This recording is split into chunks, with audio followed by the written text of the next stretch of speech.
因为你知道牧场会产生很多的废水出来，那我们以往的话呢，我们会去就是经过我们的污水处理设施3段的处理之后呢，它会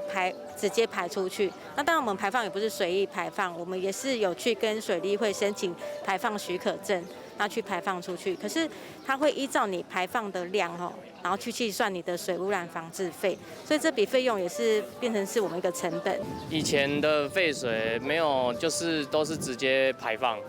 然后那个沥出来的那个牛粪啊，都是请人家载，然后一趟大概都3500啦，然后1个礼拜需要2趟。我们是在107年就加入这个计划，那发现这计划对我们牧场的帮助很大。除了污水得到处理之外，主要是我们的牧场，我们会去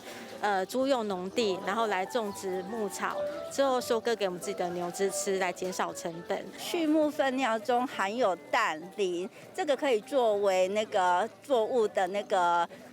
肥分元素。然后我们把那个粪尿中的那个尿畜牧的那个尿液，经过厌氧发酵成藻液藻渣之后，它这个肥分高、臭味低，可以施灌到农田，减少那个避免土壤酸化。掌握市政3分钟，台南进步向前冲。欢迎收看《市政3分钟》。台南市畜牧产业发达，而畜牧产业要有序经营，一定要重视环保。台南市环保局积极推动畜牧粪尿资源再利用，让畜牧废水转化为农地的养分，回归土地。环保署更大力支持补助购置藻渣藻液及运输车辆，提供免费集运及试灌服务，期盼更多农民加入，让环境更美好。接下来我们就来听听环保局长怎么说吧。台南市推动藻液藻渣的再利用的这样的一个计划呢，那基本上可以达到最基本的2个目的，一个是减少土地跟河川的污染，另外一个部分是藻渣藻液的这个肥分的再利用。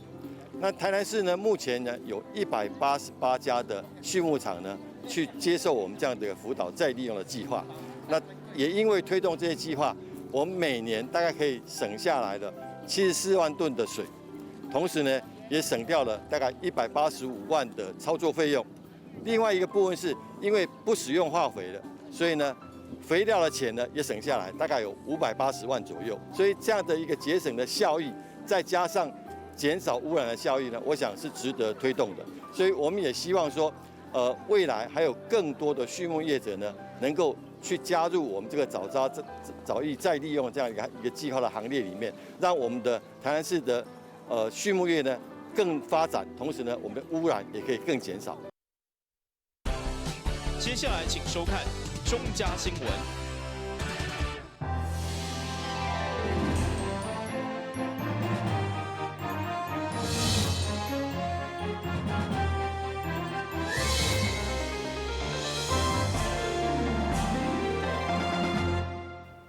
大家好，我是陈碧纯，欢迎收看5月31号礼拜一的中嘉台南地方新闻。一般县市政府的检验中心拢是以食品安全甲药物的检验为主，不过台南市卫生局的检验中心，佮特别投入人力佮物力来做 COVID-19 病毒的核酸检验，已经通过中央的认证。目前一天会当检验200人，日后将持续扩大来应用疫情的需求。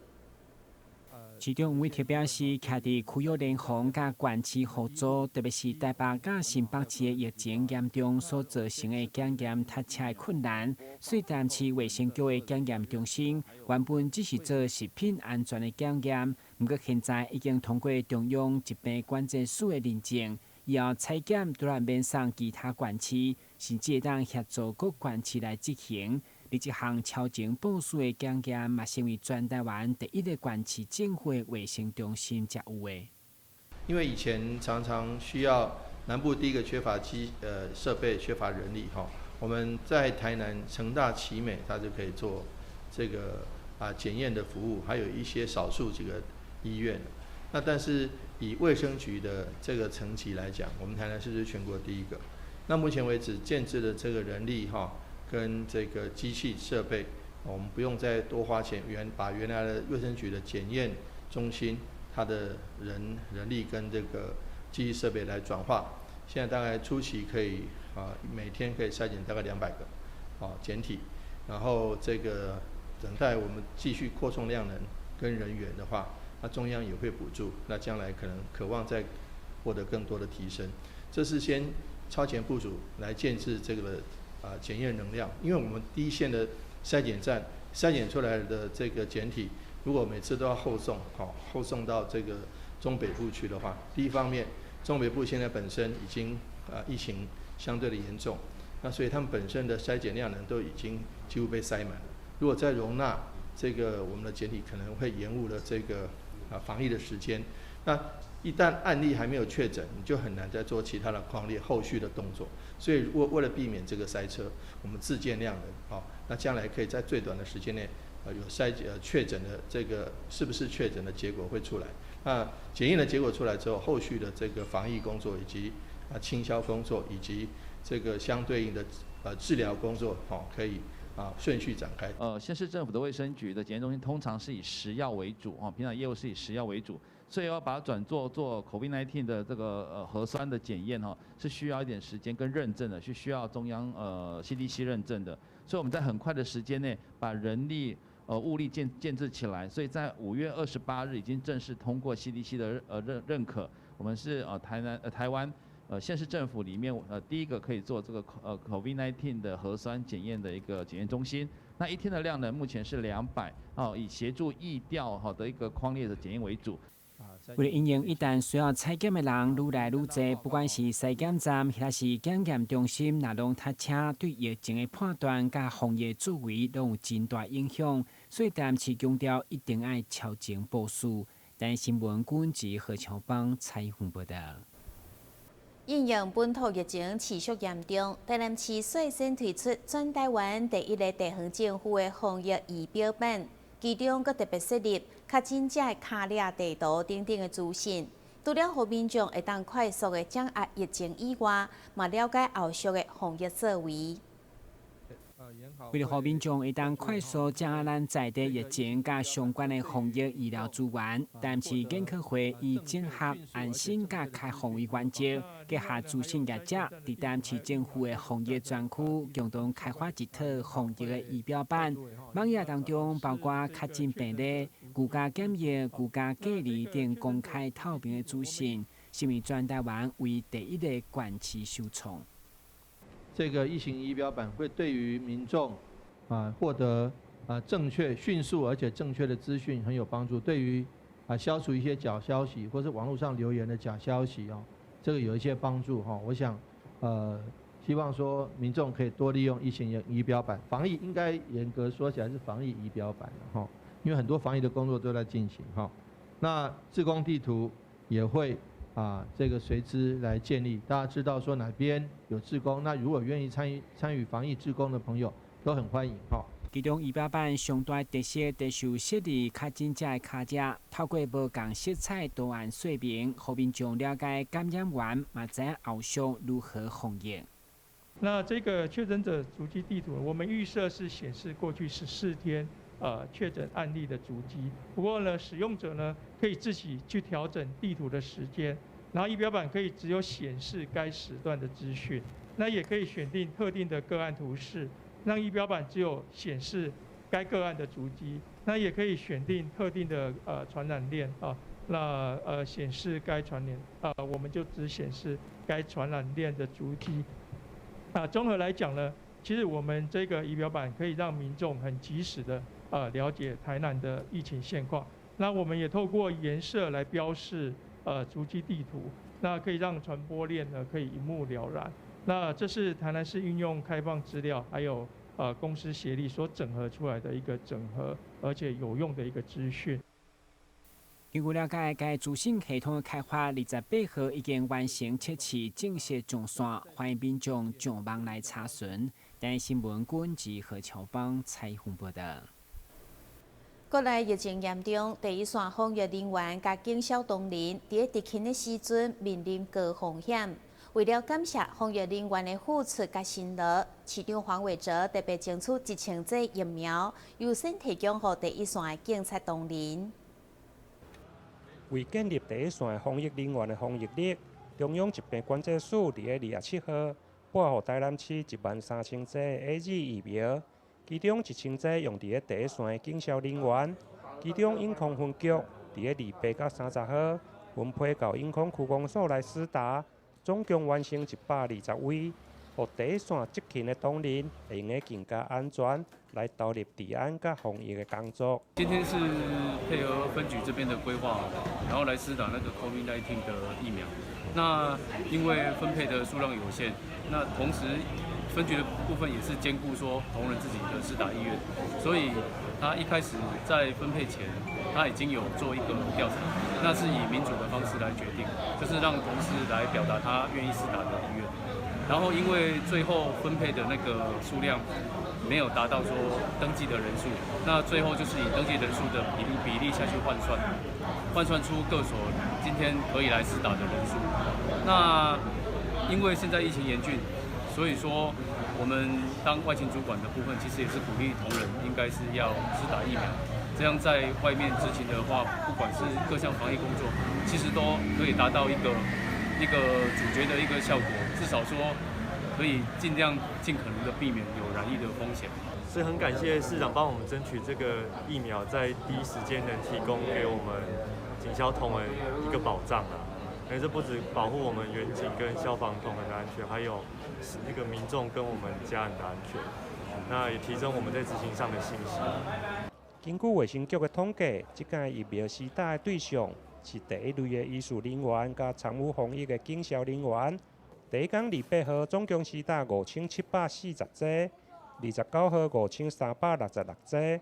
，30号1894剂，3天总共完成13000剂，已经全部注射完毕。台南新闻林根、刘品言采访报道。台南市强化3级防疫警戒，向民众宣导倒粪扫买挂喙安。为24号到28号，环保局大动员派出各科室的人员，伫个全市各区随车宣导，连续5天落来，累计开出劝导单将近6000件，另外各发239件以上卫生局裁处。台南市环保局大动员。各科室派出人员协助宣导倒粪扫爱挂水安，随车前往各受运路线总计有543条，动员847人次。伫全市37区稽查民众倒粪扫敢有挂水安，一开始以劝导为主。自26日起，配合中央划出无挂水安者一律开罚的政策，发现违规者随修正开罚，总计开出239件。环保局执行倒垃圾戴口罩的一个专案稽查，从5月24号到5月28号，那环保局动员了所有的人员去做线上的一个垃圾车的一个稽查。那在整个稽查过程中，还是发现不少的民众外出没有戴口罩。那中央的政策从5月26号开始，外出一定要全程戴口罩。那环保局在这一段时间，总共也劝导了有近6000位的民众在户外没有戴口罩。那也以卫生局来做裁处的有239件。那在稽查的过程中，也发现很多的民众未注意到自己的安全，外出没有佩戴口罩。那在此呼吁我们所有的民众，外出一定要配合中央的政策，要佩戴口罩，避免我们清洁人员在第一线的时候有被感染的风险。根据统计，随着疫情紧张以及中央政策趋严，民众配合度明显增加。为第一天劝导2000多件，到第5天只剩179件，其中劝导件数上侪是安南区，搁再来是永康区甲桂林区。台南市环保局表示，挂水安不只会当保护清洁人员，嘛会当保护家己以及朋友甲亲人。呼吁民众外出时爱挂好水安，定定洗手以及时时消毒。台南新闻张硕伟采访报道。歇困一下，马上转来新闻现场。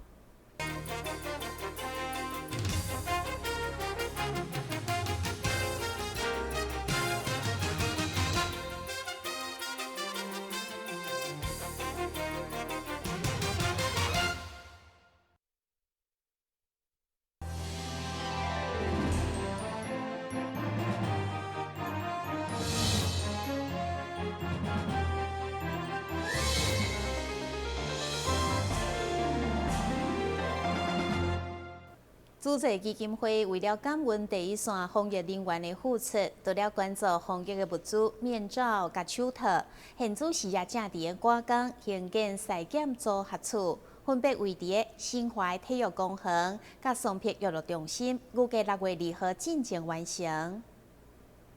为增加市府的防疫检疫的量能，主席基金会日前捐赠2间检疫的组合屋，目前正伫个兴建赶工当中。其中一间设伫个新华体育公园，一间位伫个双碧娱乐中心。就算这2天落雨天，主席基金会职工也是无着落雨天，甲工作人员做伙赶工。其中新华体育公园外观已经完成，双碧娱乐中心搁伫个赶工当中，预计这2天就应该完成。这次针对新冠肺炎的疫情，慈济基金会捐赠台南市政府2座组合屋的筛检站。第一座是在新化体育公园的筛检站，另外1座就是在松柏娱乐中心的筛检站。目前所有的工班都冒着大雨，把新化筛检站的硬体已经把它完成。那现在今天松柏娱乐中心的这一个硬体，今天也可以顺利完成。那下阶段就是我们内部针对市政府卫生局他们的筛检的要求，包括格局、筛检的格局、筛检的仪器，还有包括水电、空调的部分，我们也会加紧，希望能够在6天内把它完成。也希望帮助这些筛检的人员，他们不用在很酷热的环境，有一个舒适、有空调的筛检环境，把这个任务把它完成。除了捐赠简易的组合屋，另外主席基金会日前嘛伫个市府的防疫记者会中，捐赠1批的防疫物资，包括2000个防护面罩，甲3万个 PVC 的手套，予第一线的警察甲消防人员。台南新闻林根、刘品言采访报道。中央甲地方伫个去年有合作推出安心上工计划，不过今年疫情更加严重。市长黄伟哲烦恼中央的计划7月1号才开始上过慢，所以特别制出台南的版本，上紧第1波6月7号就会当上工，欢迎有需要的市民提出申请。这受疫情冲击的劳工朋友，中央制出的安心工作计划7月1号才开始，所以市长黄伟哲表示，台南特别制定咱在地版本，希望赶紧提供临时性的工作降低冲击。据我了解，参像市府门口协助管控的工作拢是，伫所有职缺6月2号就会正式公告，上紧6月7号就会当工作，涉及伫台南市的市民拢会当申请。中央的这个安心上工计划7月1号开始上工了哈。虽然是因为今天5月31号预算通过，然后马上就可以接受各地的报名哈但是7月1号上工，但是有一些我刚刚提到了，像夜市，像之前17大娱乐场所被停止营业的或者是有一些员工因为他是职业工人包括他可能自己做老板也是1人的这个包工他可能暂时因为没有工作做，所以生活受影响那所以说需要一份临时性的工作，那等到疫情过去就可以再重拾他自己的工作，或可以有些工作可以重新开业的。那所以说我们台南市定了我们台南市版的安心上工计划，大概最快6月7号。就下礼拜1就可以开始上工了，所以这几天我们就可以接受报名。那一些细节的问题当然在劳工局的网站上会有公布。我们是只要你涉及台南市民就可以，没有限制其他的资格。那我们劳动部的必要设置，你登记求职的前面往前一推，必须要劳保跟这样就保的相关的国际资料才可以报名。我们完全就不必，反正你现在如果是真正希望有这样工作的。你现在没工作有空档，可以共同一起加入我们台南市防疫工作的部分以上做补充的做说明。好。对对安心工作计划有任何问题，民众会当查询台南单一纾困窗口电话0629544293，迄个是职训就业服务中心的专线0663300820，等下新闻军及何强邦采访报道。防疫期间，为了疏解防疫人员的心理负担，台南市一间真暖心的便当店，伫外送便当的时阵，拢会伫个便当盒外面写加油打气的话语，互人感觉真感动。位伫个中西区这间便当店，因为有约外送的对象，包括病院、诊所甲公家机关单位，因此业者伫个便当盒仔外面，拢会事先写上一寡轻松加油的话语。希望为第一线的防疫人员来加油打气。一开始其实算是疫情刚开始的时候啦，就是那时候台南第一个确诊是在成大那边，然后我们就想说要去送去成大的时候，那时候医护人员是最辛苦的，所以就想说，因为我跟我太太两个人之前都是服务业的，有时候都是会因为可能客人一句说你们服务很好，然后就比较会开心一整天，然后我们也是用这种想法下去想说稍微写一行字，然后只是简单一句辛苦了，就希望他们能够让平常辛苦的日子比较没那么辛苦一点啊。通常都是辛苦了，上班加油，或者是之前还有写过就是什么那种网络用语，就是疫情快过去了，让我们再努力一次这样子。然后像是我们是算是从妈妈订便当那边开始的，有时候说比较熟的客人，我们会写说孩子要乖一点，不要让妈妈生气那种的，就是其实小朋友的便当，然后也是有妈妈辛苦的这样子。有很多种。除了用心制作每一个便当，甲每一道菜色的摆盘，最后伫个便当完成的时阵，搁伫个包装顶面留下一个小小的惊喜。虽然业者写的只是简单的几字，上班加油，辛苦啊，食饱充电搁加油等。毋过嘛有网友来po文分享暖心的便当，得到不少的按赞留言。台南新闻林跟刘品言采访报道。新闻最后赶快来关心气象。